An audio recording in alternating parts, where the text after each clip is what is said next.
Baik, saya lanjutkan kembali menjelaskan yang poin ketiga, yaitu mengidentifikasi faktor pendorong kegiatan ekonomi. Nah, di sini kegiatan ekonomi itu didasari motif-motif tertentu. Untuk itu, kita perlu mengidentifikasi motif tersebut. Nah, ada yang motif yang berasal dari dalam diri manusia, seperti untuk memenuhi kebutuhan hidupnya. Ada juga motif yang berasal dari luar diri manusia, seperti pengaruh lingkungan dan iklan. Yang keempat, menyadari trade-off.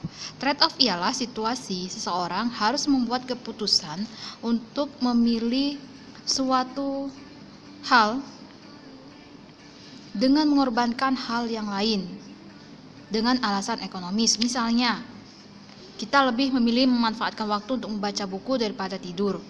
Yang kelima, berpegang pada prinsip ekonomi. Prinsip ekonomi ialah prinsip tindakan dengan pengorbanan tertentu untuk mendapat hasil yang sebesar-besarnya atau hasil tertentu didapatkan dengan pengorbanan sekecil-kecilnya. Next, biaya peluang. 1. Pengertian biaya peluang. Biaya peluang secara sederhana dapat diartikan sebagai segala sesuatu yang dikorbankan untuk mendapatkan suatu barang atau jasa. Ada banyak pendapat biaya peluang, diantaranya sebagai berikut. Menurut N. Gregory Mankiw, mengatakan bahwa biaya peluang ialah segala sesuatu yang harus dikorbankan untuk mendapat sesuatu. Dalam hal ini, maksudnya ialah biaya peluang harus mempertimbangkan biaya nyata yang dikorbankan dan biaya tidak nyata yang dikorbankan. Yang kedua, menurut Robert B. Eklund Jr. dan Robert D. Tollison, mengatakan bahwa biaya peluang ialah biaya dari penggunaan sumber daya ekonomi untuk tujuan tertentu yang diukur dalam ukuran keuntungan yang tidak jadi didapat karena tidak memilih alternatif itu dibandingkan dengan komoditi yang didapat sebagai gantinya karena memilih suatu alternatif. Yang ketiga, menurut Paul Samuelson dan William D. Nordhaus, mengatakan bahwa keputusan memilih biaya peluang karena memilih suatu hal dalam dunia kelangkaan berarti menyerahkan sesuatu yang lain. Menurut mereka, biaya peluang itu ialah nilai barang atau jasa yang paling berharga yang hilang. Nah, dari beberapa pengertian biaya peluang di atas diambil beberapa simpulan, antara lain: 1. Biaya peluang ialah biaya yang dikorbankan apabila menggunakan sumber daya untuk suatu pilihan tertentu yang diukur dari manfaat penggunaan sumber daya tersebut untuk pilihan lain. Biaya peluang muncul karena pilihan yang harus dihadapi atas kelangkaan. 2. Biaya peluang juga dapat menjadi dasar pilihan jika mengerjakan alternatif yang tidak jadi dipilih. Hasilnya ialah sesuatu yang tidak didapat dibandingkan dengan sesuatu yang didapat setelah memilih alternatif tindakan. Next, ada ini untuk memahami konsep dan perhitungan biaya peluang, perhatikan beberapa contoh berikut. Ini salah satunya ya. Jadi soalnya begini, sepasang suami istri ingin pergi bertamasya ke salah satu tempat wisata. Untuk keperluan itu mereka harus membayar biaya transportasi sebesar Rp300.000 dan membeli tiket masuk sebesar Rp100.000. Jika tidak pergi bertamasya, pasangan suami istri tersebut dapat bekerja dan mendapat upah masing-masing Rp100.000 per hari. Pertanyaannya, berapa jumlah biaya keseluruhan kegiatan tamasya suami istri tersebut dan berapa biaya peluang dari kegiatan tamasya mereka? Jawabannya, yang pertama, biaya transportasinya. Jadi biaya transportasinya Rp300.000, kemudian tiket masuk tempat wisata Rp100.000, di total Rp400.000, itulah biaya yang dibayar atau biaya eksplisit. Kemudian penghasilan jika tidak bertamasyanya Rp200.000, kemudian di total menjadi Rp600.000, itulah biaya bertamasyanya. Jadi biaya yang dikorbankan bukan hanya biaya yang nyata-nyata dibayar, tetapi termasuk pendapatan yang tidak jadi diperoleh karena memilih untuk pergi bertamasya. Sementara itu, biaya peluangnya adalah pendapatan yang tidak jadi didapat karena memilih untuk pergi bertamasya, yaitu Rp200.000. 2. Perbedaan biaya peluang dengan biaya sehari-hari. Biaya peluang muncul karena kita melakukan suatu kegiatan dan mengorbankan kegiatan lain. Biaya sehari-hari ialah pengorbanan yang harus dilakukan untuk melakukan kegiatan atau kegiatan ekonomi tanpa memperhitungkan kerugian karena dikorbankan kegiatan lain. Singkatnya, biaya sehari-hari muncul dari kegiatan apa yang dilakukan biaya peluang muncul dari kegiatan lainnya yang tidak bisa dilakukan. Next, kita pembahasan selanjutnya, skala prioritas. Nah, cermati ilustrasi berikut ini. Setiap minggu, Yuki mendapat uang saku sebesar Rp500.000. Uang saku itu harus dapat memenuhi kebutuhannya selama 1 minggu, antara lain uang transportasi, membeli keperluan sekolah, jajan, dan menabung. Pada suatu pekan, Yuki mempunyai berbagai macam kebutuhan. Selain pengeluaran rutin, Yuki harus membeli buku baru. Selain itu, Yuki juga harus membeli kado ulang tahun untuk sahabatnya Anggia. Untuk memenuhi semua kebutuhan itu, Yuki harus menentukan skala prioritas kebutuhan yang harus dipenuhinya. Berdasarkan skala prioritas itu, Yuki membuat daftar kebutuhan sebagai berikut. Ini adalah daftar kebutuhannya Yuki, ya.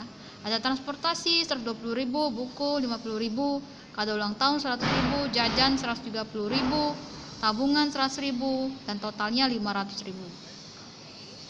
Nah, berbekal skala prioritas tersebut, Yuki dapat memenuhi semua kebutuhannya dalam 1 minggu. Selanjutnya, pengelolaan keuangan. Pengelolaan uang bagi tiap tingkatan usia tentunya berbeda. Pengelolaan uang bagi orang dewasa yang telah bekerja atau berkeluarga tentu lebih kompleks. Sementara itu, pengelolaan uang bagi siswa sekolah tentu lebih sederhana. Langkah berikutnya yang tidak kalah penting dalam pengelolaan keuangan adalah membiasakan diri menabung sejak dini. Hal ini akan sangat membantu ketika harus menghadapi pengeluaran-pengeluaran tak terduga.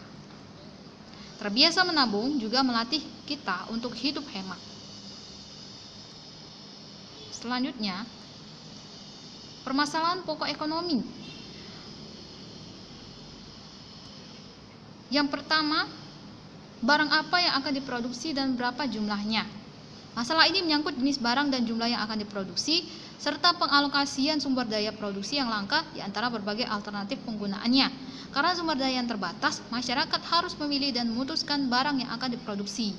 Misalnya, memproduksi makanan, pakaian, mesin industri, atau sarana transportasi. B. Bagaimana memproduksinya? Nah, hal yang berhubungan dengan masalah metode produksi ini adalah bagaimana melakukan proses produksi seefisien mungkin, sehingga produksi dapat berjalan dengan baik dan menghasilkan keuntungan, baik dalam jangka pendek maupun jangka panjang. Yang C, untuk siapa barang tersebut diproduksi? Barang hasil produksi harus didistribusikan sesuai ukuran pendapatan dan kondisi masyarakat. Sistem ekonomi pasar berpendapat bahwa sedikit atau banyaknya distribusi bergantung pada persaingan. Selanjutnya, sistem ekonomi. Sistem ekonomi ialah perpaduan beberapa subsistem yang membentuk sistem itu sendiri.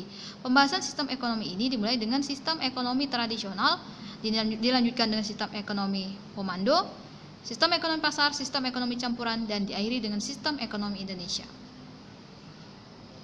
Yang pertama, sistem ekonomi tradisional. Merupakan sistem ekonomi yang diterapkan oleh masyarakat tradisional. Ciri-ciri sistem ekonomi tradisional adalah sebagai berikut. Pertama, teknik produksi dipelajari secara turun-temurun dan bersifat sederhana. Hanya sedikit menggunakan modal. Pertukaran dilakukan dengan cara barter, barang ditukar barang.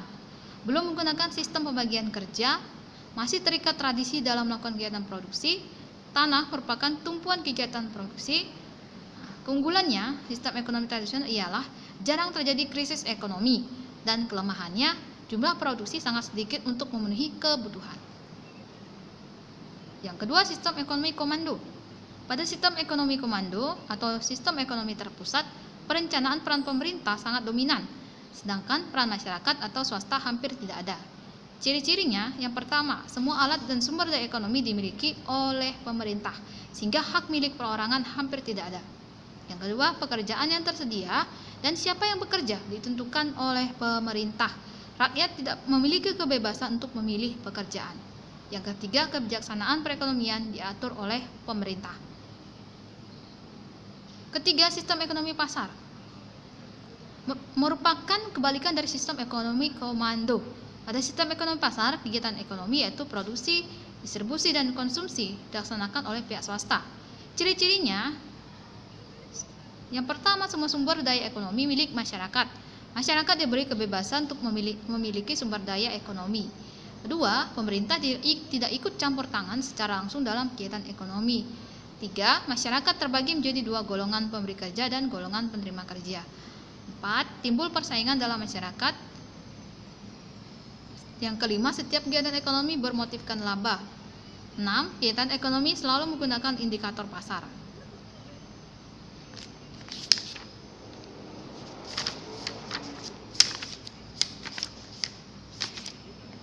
Nah, keunggulan dari sistem ekonomi pasar yaitu yang pertama, menumbuhkan tindakan inisiatif dan kreatif masyarakat dalam melakukan kegiatan ekonomi. Kedua, setiap individu bebas untuk memiliki sumber daya ekonomi. Hal ini mendorong partisipasi masyarakat dalam kegiatan ekonomi. Ketiga, timbul persaingan untuk maju karena kegiatan ekonomi sepenuhnya diserahkan kepada masyarakat. Empat, barang-barang bermutu tinggi karena barang yang bermutu rendah tidak akan laku di pasar. Yang terakhir, efisiensi dan efektivitas tinggi karena setiap tindakan ekonomi didasarkan atas motif mencari laba. Nah, ada juga keunggulan, ada juga tentunya kelemahannya.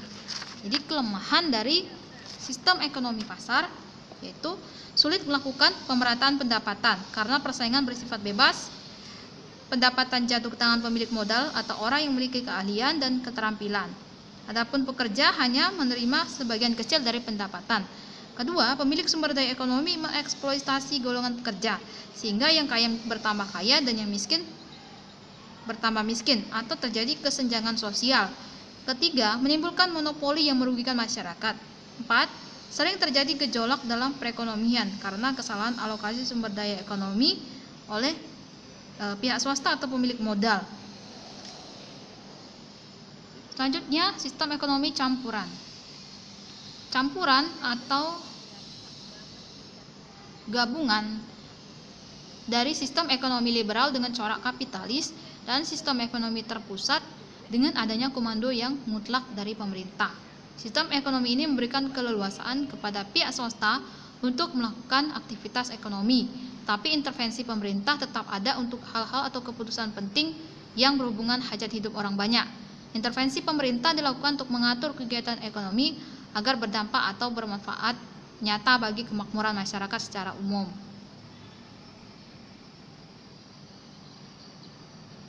Ciri-ciri sistem ekonomi campuran. Pemerintah dan swasta berperan aktif dan terus bekerja sama dalam menjalankan kegiatan ekonomi. Pemerintah memberi kebebasan kepada pihak swasta untuk melakukan kegiatan ekonomi, tapi memberi batasan dan intervensi jika dibutuhkan. Pemerintah melakukan perencanaan, peraturan, dan kebijakan yang berkaitan dengan perekonomian. Persaingan di pasar tetap ada dalam batas yang wajar dan bersih, karena pemerintah ikut mengawasi dan melakukan intervensi. Mekanisme pasar dapat menentukan jenis, jumlah barang yang diproduksi, dan harga jual. Pemerintah mengelola dan mengatur semua sumber daya vital yang menyangkut hajat hidup orang banyak. Pemerintah dan swasta memiliki peran yang sama dalam kegiatan perekonomian. 5. Sistem ekonomi Indonesia.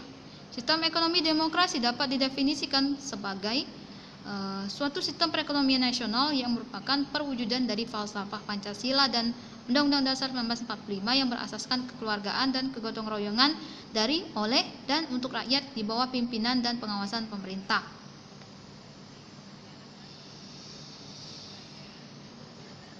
Nah, menurut Sumitro Joyo Hadikusumo dalam pidato di Amerika Serikat tahun 1949, menurut beliau, sistem demokrasi ekonomi memiliki ciri-ciri yang positif. Di antaranya, yang pertama, perekonomian disusun sebagai usaha bersama berdasar atas asas kekeluargaan. 2. Cabang-cabang produksi yang penting bagi negara dan yang menguasai hajat hidup orang banyak dikuasai oleh negara. Ketiga, warga negara memiliki kebebasan dalam memilih pekerjaan yang dikehendakinya serta mempunyai hak akan pekerjaan dan penghidupan yang layak. 4. Hak milik perorangan diakui dan pemanfaatannya tidak boleh bertentangan dengan kepentingan masyarakat. 5. Potensi, inisiatif, dan daya kreasi setiap warga negara dikembangkan sepenuhnya dalam batas-batas yang tidak merugikan kepentingan umum. 6. Tunawisma dilindungi negara. Baik, sekian penjelasan materi di bab 3 ini. Apabila ada pertanyaan, kalian bisa kirim di grup saja. Pertanyaan apa, misalnya penjelasan yang mana yang kurang jelas, nanti bisa tanyakan di situ saja ya. Baik, sekian. Semoga kalian bisa mengerti dan memahami materi di bab 3 ini, dan tetap lakukan protokol kesehatan selama belajar di rumah, dan tetap semangat dalam belajar. Jangan menyerah, jangan putus asa, jangan juga malas. Oke, sekian, terima kasih.